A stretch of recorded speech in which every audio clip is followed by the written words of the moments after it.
Welcome to the N-Wheel Time Car Talk Show. Today, coming to you from the Lone Star Street Rod Association State-Run Car Show at Hewlett Park in Granbury, Texas. Just ahead, got another guest from today's event. Plus, we'll have some of our regular features, and we want to welcome you along with Mike Out of This World Mars. We always need more Jeff Zekin. Over here, this guy right here, this is the man of the hour. This, ladies and gentlemen, is the famous and infamous David Ainsley, and we thank you for all of your assistance and guidance and help. And thank you for the shut up and just stay there. There you go. There is that. There is that. All right, Mr. Mars, tell us who our next guest is. Well, this is Dennis, and I'm not even going to attempt his last name because Rick. Well, let him say his last name. Dennis, what's your last name? Overholster. Oh yeah, Overholster. Yeah. Sure, yeah. Your name goes way back. Back from the neighborhood. Yeah. Now, that's an Irish name, isn't it? Yeah. Yeah, that's it. Close enough. So what do we have the honor of having Dennis on the show with us today? Dennis is with Painless Performance Products. This is his truck coming in here in just a moment. Dave. And painless wiring harnesses and stuff. Yeah. We've seen all that stuff for years. Well, this is Painless Performance Products. Do you own the company? I do. Really? You are the man. Yeah, I started it 36 years ago. Well, you've obviously done very well because I certainly have. I've not used your products, but that's. You didn't have to say that, did you? It. Well, no. I'm a future customer, ladies and gentlemen. This is my 36 Ford panel truck. Yeah. It's got 289,000 miles on it. So you do deliveries, apparently. I do. It's been border to border and coast to coast many times. Wow. I use it when I do shows and so forth. So tell everybody what Painless does. Painless, we are in the automotive electrical wiring harness business. We do restorations. We do street rod stuff. We do drag racing. We do circle track racing. If it's got four wheels, we got some kind of electrical product for it. So. Well, I can only imagine how many boards that you have where you're taking the red and it goes here, and around and about. I'm not far off, am I? No, you're right on the money. Really? Yep. And you've got like 100 spools of wire over this workstation, and they look at this. Okay, well, this one goes over this way. That's so it. We've got about 50 different boards. We get most of our wire in barrels because it takes we use about 35 million feet a year. Oh my God! Whoa! And different gauges, all and different gauges types, and different colors. Yep. And do you have one supplier or multiple suppliers for your wires? We have one main supplier, and then we have an alternate in case something happens.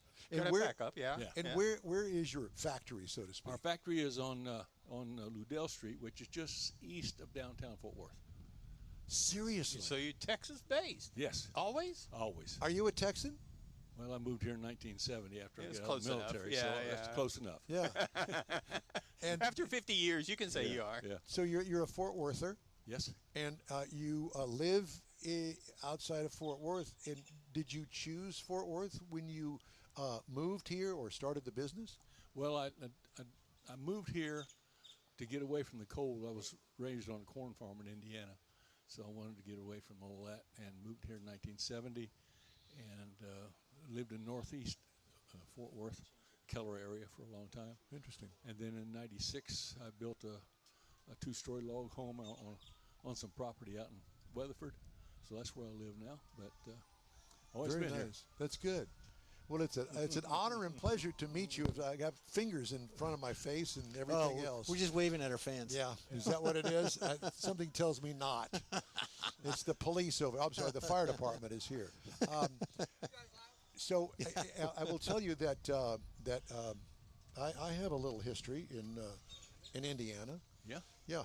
So the Armstrong family moved from Scotland to Terre Haute. Okay. Back in, well, not my lifetime, but back then. And they were corn farmers, and that was my grandfather's business in Wisconsin, where he ultimately wound up.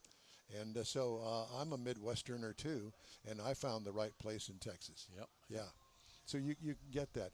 So how many, you say that you got these boards, and for those that don't know, in my world, the board basically had nails on it. And somehow, some way, I guess you went backwards with a wiring harness for that truck or, you know, my 1955 Chevy Corvette. You went backwards, you took the wiring harness out of it and said, oh, okay, so this is the way we're going to do it. And I got a brand new wiring harness. Yeah, you had to reverse engineer it. And so what possessed you to do this? I don't know. I went through electronics school in the military, and then after I got out, I took 2 years of DeVry electronics school, and I've just always done it. So you're an electronics engineer. Well, no, I wouldn't call it that, but I mean, yes. You're an electronics guy. We'll call you that. Yeah. We'll call you that. Yeah. And the ultimate wiring guy. Yeah. Have you ever wired a house? Well, I did. I wired my house that I built. So I had some help, though. Yeah, I can understand. Because automotive and industrial, commercial, residential, two different things. Yep. Totally. Oh, yeah. Yeah. Yeah. What is the latest and newest wiring harness that you have on the market today that we can buy? Well, see, we just introduced 3 new El Camino harnesses for the 68 through 72. So your main business are those kind of cars that the wiring harness is shot or it's been butchered so bad or burn up or Correct. whatever. Yes. Yeah. Yeah. We don't make anything for new cars. The newest thing we make is for 73 to 87. Okay. And that's a Chevy truck. So the next question Still is. popular square box. Oh yeah. So the next question is, do you do 6 volt and 12 volt systems? Yes. Are they different? A little, Somewhat. Somewhat. Yeah. But what we do is, if the circuit requires 10 amps Yep. to operate it correctly, we're gonna and it takes a 16 gauge wire to do that. We're gonna make it a 14 gauge. We up everything 1 gauge size. That way, the customer can Add a radio. Less resistance. Yeah. Right. And it could be running on a 6 volt system as well. Do you have guys call you and say, "Listen, I got a wiring harness from you a few years back, but I didn't really think about the power that I need to this new air conditioning system." You get those kind of calls? Yep, all the time. And so how do you respond to that? Most of the time it's, well, we just need to add a relay to this particular system, and here's how you activate it. You activate it with the wire that you was going to use. So now we get direct battery voltage to the air conditioner, and the original wire just turns Just on like that. Just like that, son. What he said? Yeah. And so you do this. You do the consulting for free once I got a wiring harness from Painless? Mm-hmm. Yeah, we have full 800 number. The customers can call in and ask us anything they want. We have the best instruction manuals in the business. Most of them are 140 pages or more, full color. And For a wiring harness. For a wiring harness. Yeah. Wow. It's Hell yeah, because listen, if you want somebody to screw it up, I'm your man. I'm telling you. And I got to have paint by number stuff. YouTube you know? doesn't cover all that. Yeah, and I'm sure that most of I don't say most, a lot of the guys that you deal with are like me. They've never replaced a wiring harness in their life. And that's our best customer. Yeah. Because they'll read the instructions. Yeah. Well, how else? I mean, that is not one of those things, the instructions, I don't need those. Yeah, that doesn't work. No. Not very well. And we find it comical. The guy will call in. He says, "I'm an electrical engineer, and I just don't understand this." And I said, "Well, did you read the instructions?" No. I'm an electrical engineer. I don't need the instructions. This wire goes over here. We just laugh. Yeah, I can roll your eyes. I can keep only on going. imagine. Yeah, but some of them, I mean, I've rebuilt motors. I've painted cars. I hate wiring because I don't understand all the voltage stuff, and I don't, I understand color codes, but I just can't grasp it. So something that, like you're talking about, 144 pages, I'll take it. Yep. So let me ask you, Dennis, what do you think of our wiring here today? Yep, it's here.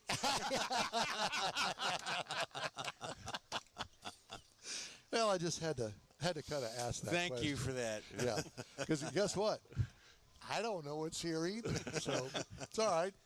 We're good. Must be hooked up right. It's working. Apparently It's working. so. Well, as far as we know, we're on the air somewhere on the earth. That's all I know. Yeah. Yeah. It's here. I find it fascinating because the more I start thinking about it, do you actually get a 68 El Camino and put it in the shop? Yes. That's what you do. That's how Yes. you do it. That's the key Yes. to it. Yeah. And then you de-wire it, Tear it all apart. Everything. and then you put it in the studio, the work area, and you say, oh, okay, well, this goes here. And you basically deconstruct it to reconstruct it. Correct. Do you use the same colors as the factory? In most cases, yes. And what would change? Why wouldn't you use it? Like There's a few. General Motors has got the most basic color code, and they've been using it for years and years and years. And so we try to use all that. There's been a few years, like I don't know exactly what years, but the fan wire may be a different color, or the coolant temperature wire may be a different color, depending on the model of the car or whatever. Yeah. And we still try to do that research and make that change in the basic harness. So. And if it does change from what the factory, that you found out that the factory has, then you put that in the instructions. You may find that this particular wire that you now goes from the right rear tail light, I'm just using an example, to the under the dash has changed colors, and you make it easy for me to understand. Ford, This way, Don, this is the way you do it. Yeah. Ford used to be the worst. Henry would use anything left over. He didn't care what the color codes were, just make it work. Make it work. And we were getting in some Mustangs, the early 60s Mustangs, and taking them out, and there'd be 4 different colors of wire just feeding the taillights. In one circuit. Yeah. And it just, Well, so how do you do it? how long does it take for them to do that? The deconstruction, the reverse engineering. How long does it take to create the harness? We'll find a customer that will allow us to have their car for a long period of time, several months. So time we bring it in, take it apart, reverse engineer it, build a sample, see if it'll fit. If it doesn't, modify the sample, do it again. When it fits, then we got to put it on paper, and then we put it in the computer to make a work order. And then when we get all that done, we'll run a work order for 3, and we'll see if See if you can produce it. If it works out, and we got to change that. The last thing we do then is the instruction manual. And the same guy that started it day 1 is the same guy that's going to finish it in day 365. Yeah, and that was my question as well. Yeah, so he's re-engineered it, and now he's got his prototype, and you're creating 3, and he's testing those 3, make sure everything works. Now, and then he's going to put it all on paper. Yes. Wow, that's It takes a year. It takes a year to do the whole process. Wow. So what happens? I understand, a 67 El Camino. So you get one. What happens if somebody comes and asks you for something that you don't have, but there's not one, a 47 Ford, whatever, available for you to find? Well, we make a lot of universal harnesses as well. So, Okay. especially Now, what do you mean by that? It can be used in anything. Okay. We ask some simple questions. Where do you want to mount the fuse block? Underneath the dash, in the trunk, where. Right. Then we want to know, are you going to have power windows, power door locks, that kind of stuff. If you're not, then that means it's a smaller fuse block, not a big one. Okay. And then we'll find out what kind of steering column they're going to have and so forth. Do they need plugs for the steering column or not? And then we make all those different universal ones, and they whatever questions they answer, that tells us which one of those would fit their application. So you almost custom make a universal one. Yes. Oh, really? That was my question. So the customer will get it. He'll mount it where he wanted to mount it. Okay, you got to hold your story for after our interview here. Thank you. So we make all the wires extra long. the first one I made was for my 39 Chevrolet that I had years and years ago. So we made it 16 feet long for the taillight wires. Well, come to find out, that wasn't long enough. So we went 22 feet long. Oh my gosh. And all the headlight wires and so forth are all 16 feet long. So the customer's going to get it. They're going to get a lot more wire than they need, but that's good. Cut it. It's easier to shorten it than it is to lengthen it. Now, do you put the connectors on the ends? Only in certain circumstances. If they're going to have a General Motors keys column, let's say key column, Yep. then we'll put all the plugs on that so they can just plug in the column. Done. Because that's pretty easy to figure out how long you Yes. need the wires and pretty standard stuff. So, but like you say, how long do you need to get your taillights? Where are the taillights mounting? Which Because we don't know what car is going to go in, how big it is. It might be It might be that. It might be that. Or it could be that little bitty short hot rod over there, the yellow one. Mm-hmm. And who's to say? Yeah. Because that, I guarantee you, does not have the original wiring harness in it. No. Absolutely not. Do you live here in Granbury? I live in Weatherford. Weatherford, okay. North of here, about 30 miles. Okay. So are you between here and Fort Worth? Well, Fort Worth is, I live north of here. Fort Worth from where I live is east. I got you. Okay. So, yeah, I got you. I've heard of Weatherford. I don't think I've ever been there. I'm trying to remember why I've heard of that. There's something there. It's famous, and that's painless wiring. There you go. There you go. That's it. I knew that. Yeah. Yeah, it's right on Interstate 20. Do you do wiring harnesses all over the world? We ship them all over the world. Yes.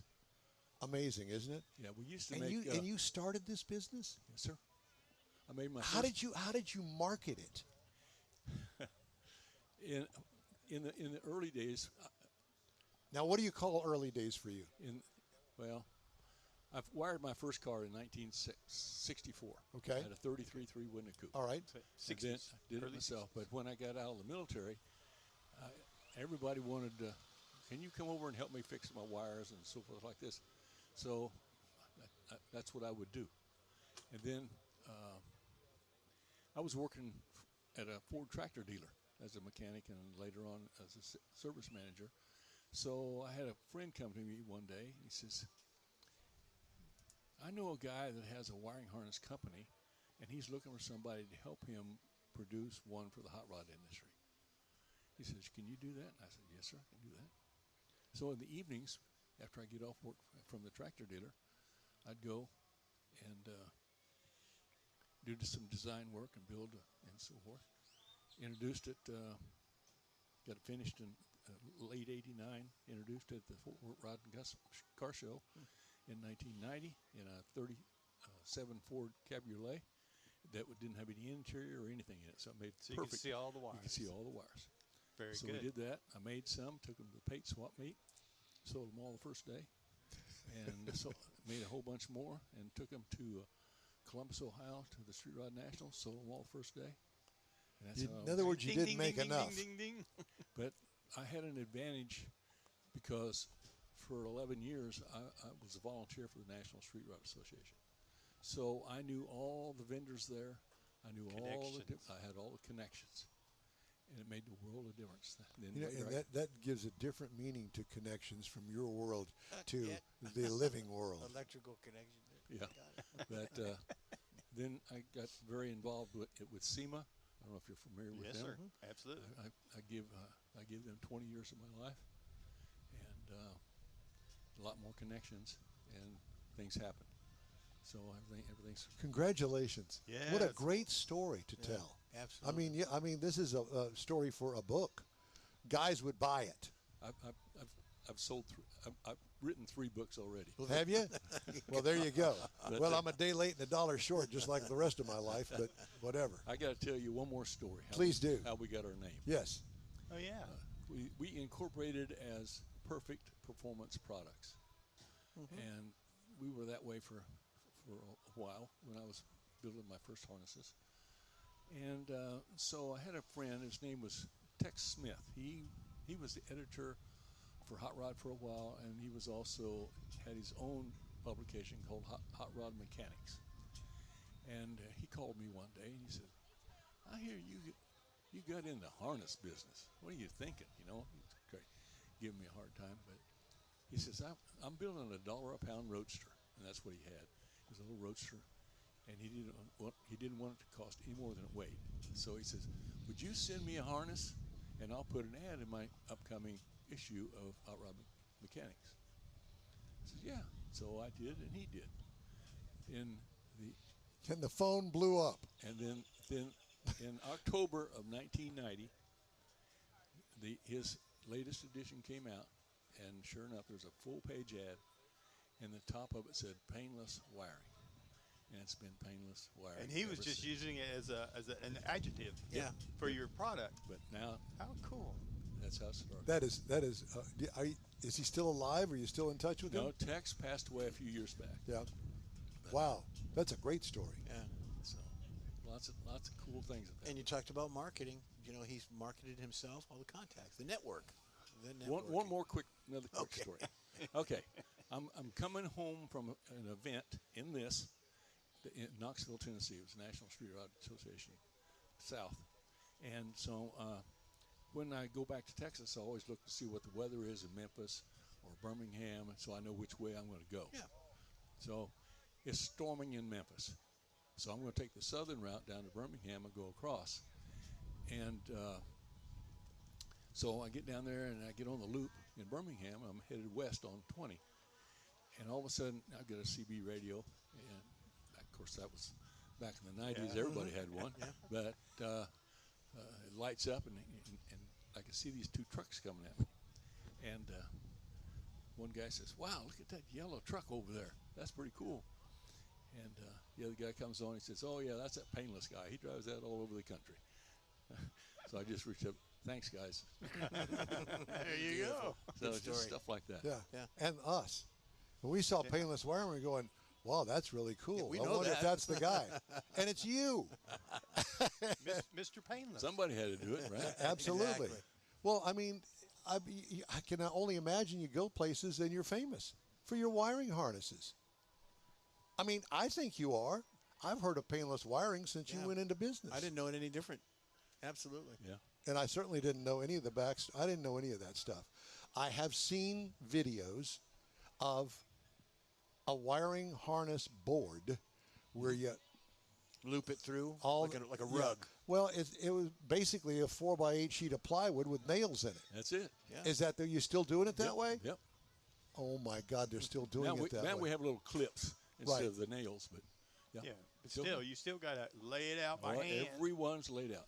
General Motors does the same thing. Lockheed does the same thing. Bell Helicopter does the same. They're all made that way. Do you think we could use one for us? I think we could probably use some help in that regard. It may take a while, but we can do 2 boards. It may take 2 years for that project. Dennis Overholster. Did I pronounce that right? You did good. Thank you. Thank you very much. That's we appreciate it. That's that Midwestern thing coming out, I think. There you go. Yeah, because I know that I've known somewhere in my life an Overholser. There's a lot of them in the Midwest. Yeah. Well, Indiana, Terre Haute, all. Yeah, I got you. It's a pleasure. It's an honor to have you here and talk to you today. Painless wiring, and I guess all we got to do is Google it, painless wiring, and it's going to come to you. Yep. Yeah, and I assume that you get a lot of your business now off the internet. A lot, yes. Yeah, off our website and so forth. Yeah. One last one. How many folks work for you? Right now we're about 50. 50 people. We had been up to 80 some at one time. We were making some harnessing for General Motors, but I guess is a regular supplier part of their supply line? Yeah. I guess that you probably get phone calls every once in a while like that, don't you? Guys that companies that say, "Hey, I'm building a little car, then I'm going to have 50 of them. Can you do the wiring harness for us?" We used to do some of that, but we call that job shop work. Right. The problem with it is it takes all the time of my engineers to do that little job. It takes them off of what we need to get done. I got off your main core business. And after all these years, you figured that out. And so nothing with the electric car companies, Teslas or anything, nothing like that. We only make it for ourselves. Perfect. Very good. Honor, pleasure. Yeah. Thank you so much again. for stopping by and a great conversation. Yeah. Appreciate you. Appreciate all the support. You got it. All right, coming up, Jeff has the cruise in and events calendars, and I got stories making automotive news headlines this week. Stay with us. The In Wheel Time Car Talk Show continues after this. The Tex-Mex dining experience is defined by Lupe Tortilla, your destination for Texas's best beef fajitas and frozen margaritas. Since 1983, Lupe Tortilla has served authentic and time-tested recipes made with the freshest ingredients. Atmosphere is part of the award-winning experience at Lupe Tortilla, all developed in a little house near Highway 6 and I-10 in Houston. Visit any of the Lupe Tortillas and you'll see the same attention to detail in each and every location. Start your Lupe experience with queso flammeado and guacamole, along with a classic frozen margarita. Dine on famous Lupe beef and chicken fajitas or pepper shrimp brochette, or a fish or vegetarian entree, and finish with a scrumptious flan for dessert. Find Lupe Tortilla in Houston, College Station, Beaumont, Austin, San Antonio, and Dallas-Fort Worth. There's a Texas location near you. The recipes are authentic and time-tested. The ingredients always fresh. Lupe Tortilla. Eats pretty good. Join the In Wheel Time Car Talk Show as we hit the road for a live broadcast from the 51st Annual Lone Star Street Rod Association State Run at Hewlett Park in Granbury. This once-a-year rolling car collection takes place June 12th through the 14th. Check out hundreds of classic street rods, vendors, giveaways, awards, and family fun. Best of all, spectator admission is absolutely free. In Wheel Time will be live from Granbury Saturday, June 13th, 9 to noon. Get all the deets at lssra.com. Your car is a direct reflection of you, so don't be satisfied with color fade or a dingy, dull appearance. Get rid of those terrible automated car wash scratches. Gulf Coast Auto Shield is your Save the Paint company. John Gray and his team of detailing experts can help your car's finish without a full repaint. Searching for real experts in window tint or windshield protection? Gulf Coast Auto Shield. Dash cams, radar detectors, Gulf Coast Auto Shield. Got a new car? Get it protected as soon as you take delivery. If you don't know which of the multitude of protection products to go with, John Gray will give you an honest opinion and won't sell you something you don't need. John will help you understand the many options and pricing right on the spot. He's your guy to have your ride looking its best and protected too. See the state-of-the-art shop yourself. Free tours anytime. Gulf Coast Auto Shield is easy to get to, located just south of the Southwest Freeway on the Sam Houston Parkway. Gulf Coast Auto Shield, full-service luxury car care today and online at gcautoshield.com. Gift giving should be meaningful, and we have an idea. A hand-painted custom illustration of your car from one of the nation's leading artists. Now you can get one or a car show poster customized for you, a friend, or a loved one. Bill Sites will be happy to guide you through the process. No matter what the day, birthday, anniversary, or any day, an Autographics custom illustration adds an extra touch of class to any home. Call Bill today, 832-922-0963. That's 832-922-0963. That's it for this podcast episode of the In Wheel Time Car Show. I'm Don Armstrong, inviting you to join us for our live show every Saturday morning on Facebook, YouTube, Twitch, and our InWheelTime.com website. Podcasts are available on Apple Podcasts, Spotify, Stitcher, iHeart Podcast, Podcast Addict, TuneIn, Pandora, and Amazon Music. Keep listening, and we'll see you soon.